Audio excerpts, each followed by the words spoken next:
સાંજ પડવા આવી, આટલું મોડું થઈ ગયું છે તોય હજુ આવ્યો નથી. મને તો ભારે ચિંતા થાય છે.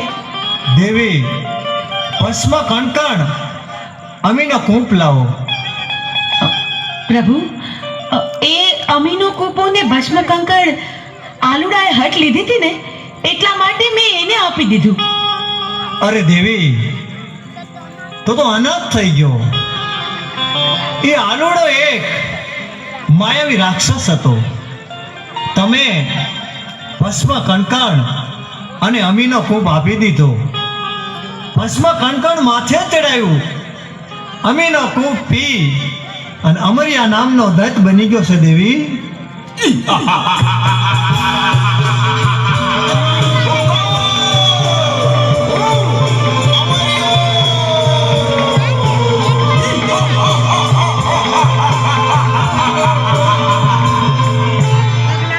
હે લંગોટા, તારી પાર્વતી મને સોંપી દે. અરે રાક્ષસ, તો હું જેમ નાચું એમ મારી સાથે નાચ. શરત મને મંજૂર છે.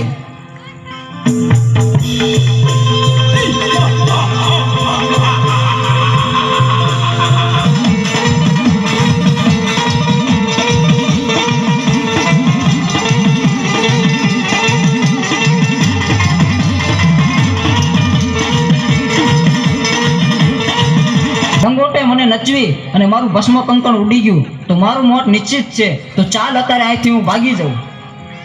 પ્રભુ, પ્રભુ, આ અમર્યો રાક્ષસ તો ભાગી ગયો. હવે શું થશે પ્રભુ?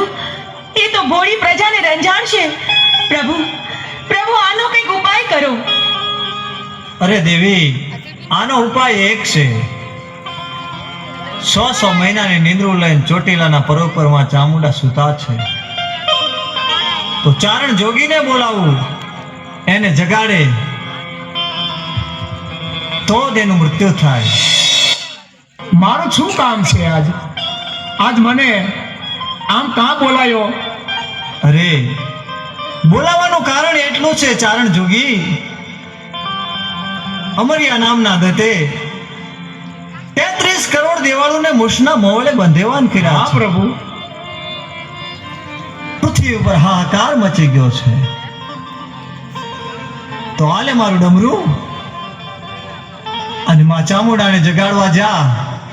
પણ એક વાત યાદ રાખવાની કે જ્યારે માં ચામુંડા જાગે, હા પ્રભુ, ત્યારે અવળું ફરી જજો.